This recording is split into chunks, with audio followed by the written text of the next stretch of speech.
Hello दोस्तों, तो आज हम बात करेंगे बेसिक साइंस एंड इंजीनियरिंग की सबसे इम्पोर्टेंट चैप्टर उत्तोलक और सिंपल मशीन के बारे में। तो भाई, आपको अगर उत्तोलक और सिंपल लीवर थोड़ा भी अगर समझ नहीं आ रहा है, थोड़ा समझ आ रहा है, पूरा समझ नहीं आ रहा है, तो मैं आज आपको अपनी वीडियो में इतनी आसान भाषा में समझा दूंगा कि आपको कभी भूलेगा नहीं और आप एएलपी में इससे 5 से 6 क्वेश्चन पूछेगा। और प्रीवियस ईयर के आधार पर मैं बता रहा हूँ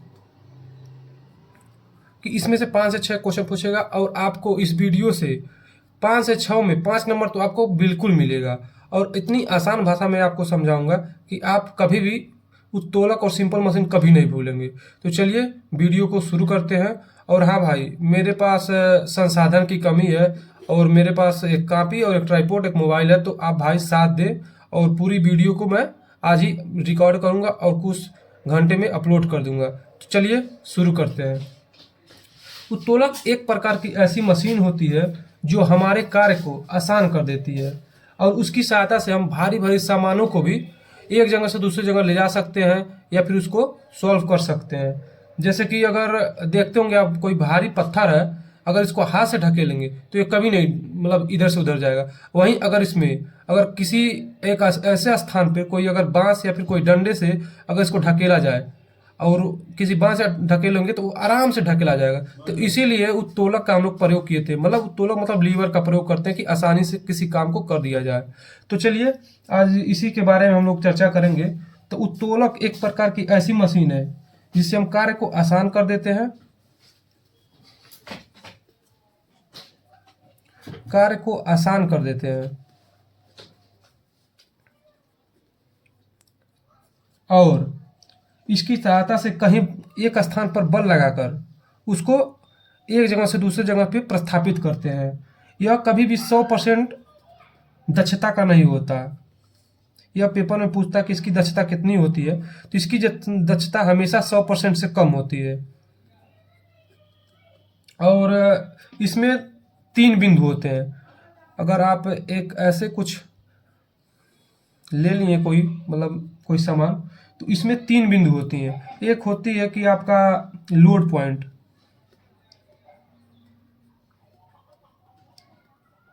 एक होता है आपका फलक्रम,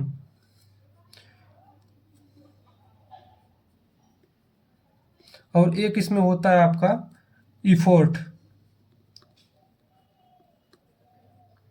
मतलब लोड पॉइंट को भार बिंदु कहते हैं और फलक्रम को कहते हैं हम आलम्ब बिंदु।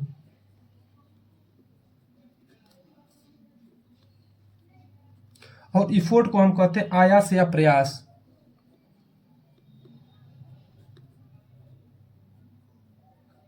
तो जिसमें 3 बिंदु होती हैं, किसी भी उत्तोलक में आपको 3 बिंदु देखने को मिलेगा: लोड पॉइंट, इफोर्ट और फलक्रम। यह चेंज भी होता रहता है। इस मतलब कभी इफोर्ट इधर आ जाएगा, लोड इधर आ जाएगा, फलक्रम इधर चला जाएगा, फलक्रम इधर चला जाएगा, लोड बीच में आ जाएगा। तो इसको कैसे मतलब कहाँ कब रखना है, यही क्वेश्चन पेपर में बार बार पूछता है। तो इस पे हम लोग बात करेंगे। तो उत्तोलक के प्रकार जाने, टाइप ऑफ।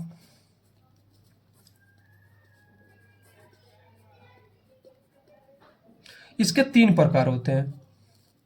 पहला, प्रथम श्रेणी का उत्तोलक।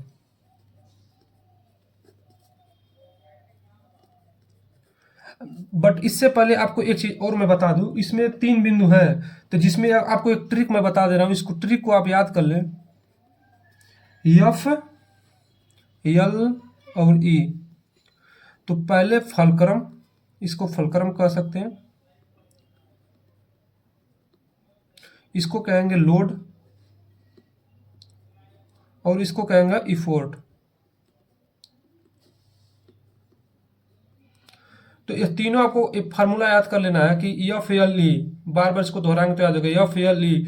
तो इसमें आप ये देखेंगे कि जो पहला है प्रथम श्रेणी का उत्तोलक है, उसमें फलक्रम बीच में रहेगा, और जो दूसरे श्रेणी का रहेगा उसमें लोड बीच में रहेगा, और जो तीसरे श्रेणी का रहेगा उसमें इफोर्ट बीच में रहेगा।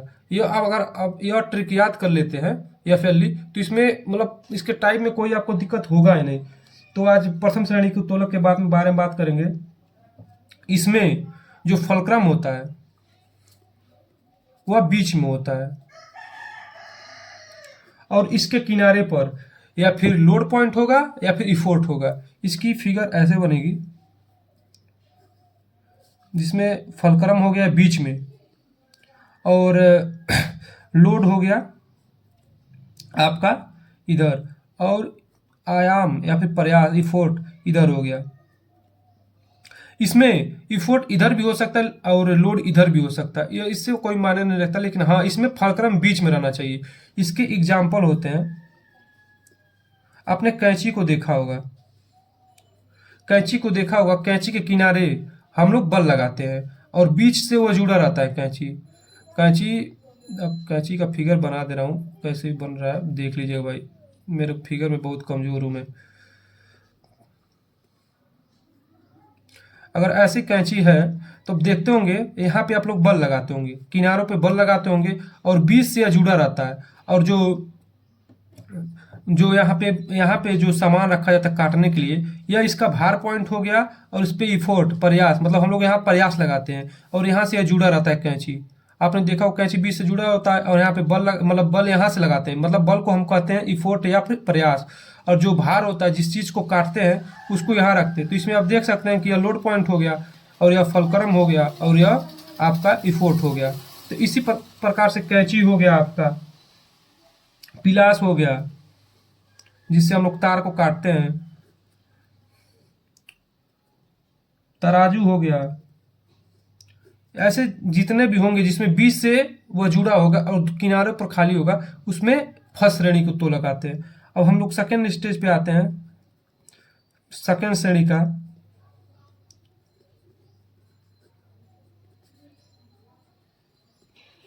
इसमें आप ट्रिक के अनुसार देख सकते हैं, इसमें जो होता है, अगर यह कोई तोलक है तो इसमें जो बीच का सिस्टम होता है इसमें लोड से टिका होता है,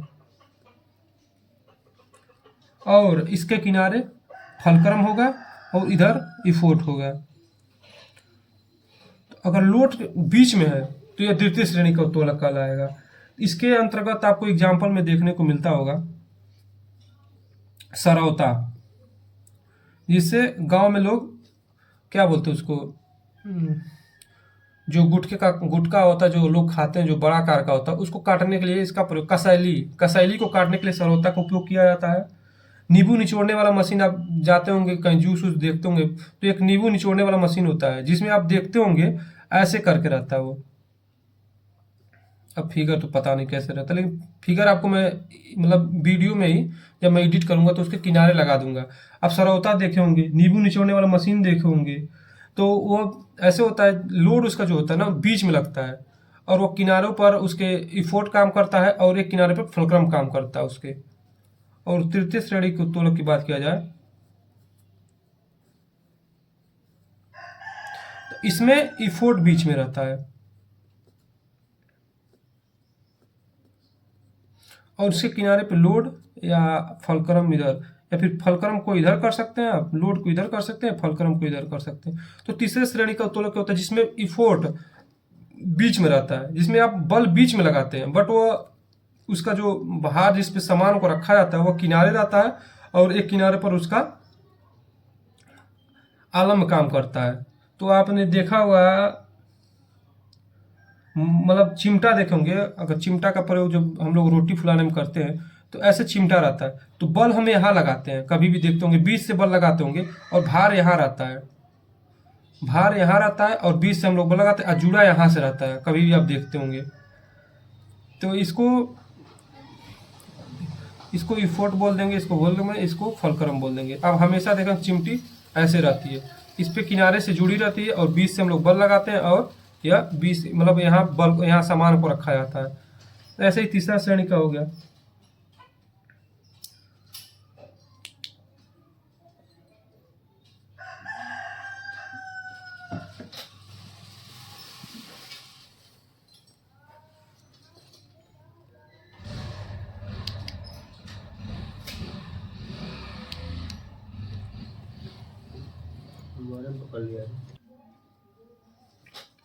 तो अब ये तो इसका जो पार्ट होता है उसको बता दिया, तो अब इसमें हम पढ़ेंगे उत्तोलक का सिद्धांत।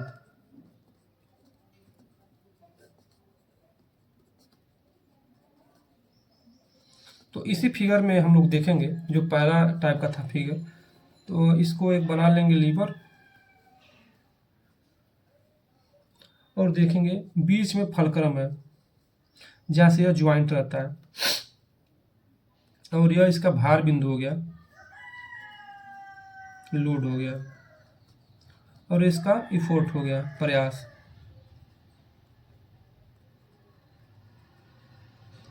तो यहाँ से देखेंगे इसको मतलब ई से दर्शा देते हैं, इसको एल से, इसको एफ से, तो है ये। तो यहाँ से यहाँ तक की जो रहती है डिस्टेंस, इसको हम लोग बोलते हैं प्रयास भुजा।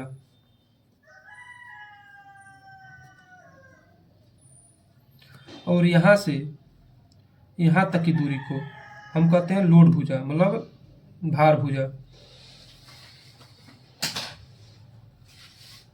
तो इसको हम लोग एफ एल से दर्शाते हैं और इसको हम लोग दर्शाते हैं ई एफ से। तो इसका फार्मूला होता है उत्तोलक का, जो ये इसका भार गुणे जो ये लोड लग रहा है इसका, और इसके जो डिस्टेंस की दूरी है भार भुजा का, यह जो इफोर्ट यहाँ लगता है, मतलब जो आयास यहाँ लगता है, इसके जो डिस्टेंस होता है आयास और फलक्रम के बीच के, इसके गुणा को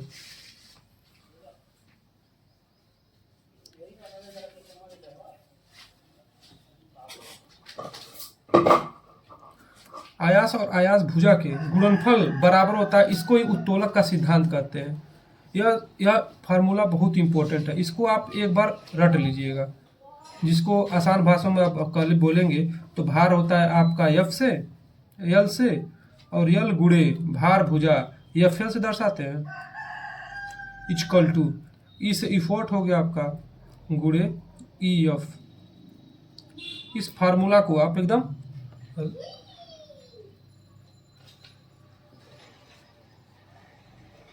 मतलब यह स्क्रीन पे नहीं आया, इसको मैं अगले पेज पे आपको समझाता हूँ। जो उसका जो भार था, भार को हम लोग दर्शाए थे किससे, यल से। अब भार की जो दूरी थी उसको हम लोग दर्शाए थे यल एफ से।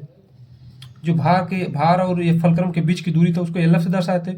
वह बराबर होता है आपके जो हम लोग प्रयास लगाते हैं, प्रयास को हम लोग दर्शाए थे इफोर्ट से। इफोर्ट्स मतलब ई से, उसके ई और एफ मतलब प्रयास भुजा की डिस्टेंस होती है, उसके गुणनफल के यह बराबर होता है। यह होता है सिद्धांत, उत्तोलक का सिद्धांत। इसी सिद्धांत पे हम लोग सारे सवालों को सॉल्व करेंगे। इसमें आपको किसी में अगर आपको मतलब लोड दे दिया और लोड का जो होता है बिंदु, लोड से और उसके बीच ये दोनों दूरी दे देगा, और इफोर्ट निकालने को दे देगा, इफोर्ट इसकी लंबाई, इसको आप गुणनफल करके इधर भेज के इसको लगा सकते हैं। आप इसमें किसी भी भुजा को निकालना आप निकाल सकते हैं। और जो यांत्रिक लाभ होता है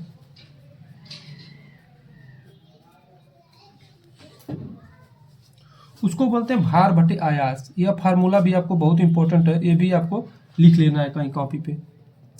वैसे तो यह जो मैं नोट्स बना रहा हूँ यह आपका टेलीग्राम के चैनल पर भेज दूंगा। यह भार बटे आयास होता है। इसको आसान भाषा में और भी कह सकते हैं, तो जो उल्टा हो जाता है, आयास का जो भुजा होता है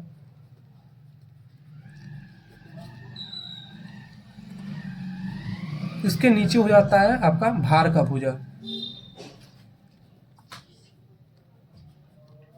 तो यांत्रिक लाभ यही होता है, जो भार बटे आयास इक्वल टू आयास भुजा बटे भार भुजा। तो आपको अगर यांत्रिक लाभ निकालने को देगा तो भार देगा, तो आयास देगा और ये देगा, तो इसमें से कोई भी निकाला हो तो आप आराम से निकाल सकते हैं। इसमें कुछ नोट्स अब मैं आपको बता देता हूँ जो कि पेपर में पूछते हैं, तो आप ध्यान से सुनिएगा। अब लिखने में बहुत दिक्कत है कि लिखते रहूँगा तो ज़्यादा वीडियो लंबा हो जाएगा, तो मैं आपको बता दे रहा हूँ आसान भाषा में। प्रथम श्रेणी का उत्तोलक का यांत्रिक लाभ 1 से छोटा या 1 से बड़ा होता है, और द्वितीय श्रेणी के उत्तोलक का यांत्रिक लाभ 1 से हमेशा बड़ा होता है, और तृतीय श्रेणी के उत्तोलक का यांत्रिक लाभ 1 से छोटा होता है।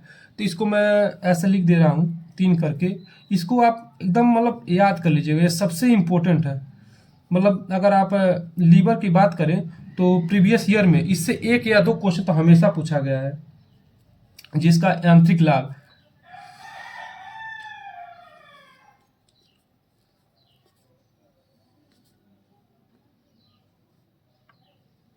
इसका यांत्रिक लाभ एक से बड़ा होता है, एक से बराबर होता है, और या एक से छोटा होता है। यह तीनों हो सकता है इसमें। आप पूछेगा, इस पेपर में पूछ सकता है प्रथम श्रेणी की उत्तोलन का यांत्रिक लाभ कितना होता है, तो आप कहेंगे एक से बड़ा भी होता है, एक के बराबर भी हो सकता है, और एक से छोटा भी हो सकता है। इसमें तीनों कंडीशन लागू होते हैं, जिसमें पहला होगा आप याद करेंगे, एक से यह बड़ा भी हो सकता है, एक से छोटा भी हो सकता है, और एक से बराबर भी हो सकता है। अब दूसरे श्रेणी की बात करें तो इसकी यांत्रिक लाभ होता है, यह हमेशा एक से बड़ा होगा। यांत्रिक लाभ हमेशा एक से बड़ा होगा। आप यह देखेंगे दूसरी श्रेणी का, यह भी याद कर लेंगे, यांत्रिक लाभ एक से बड़ा होता है।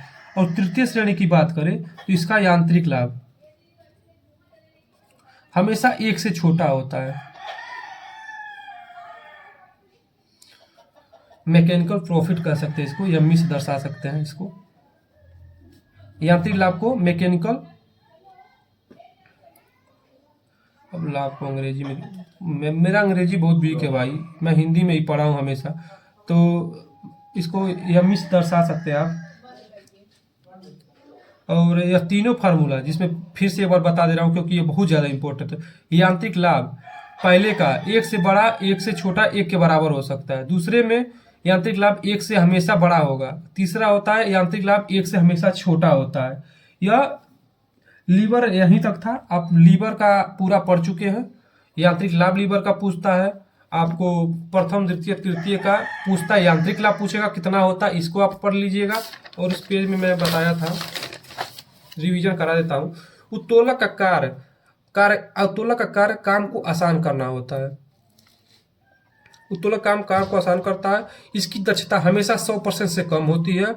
यह बनाया था मैंने उत्तोलक, जिसमें फलक्रम बीच में था, इफोर्ट किनारे, लोड किनारे, जो इस किनारे।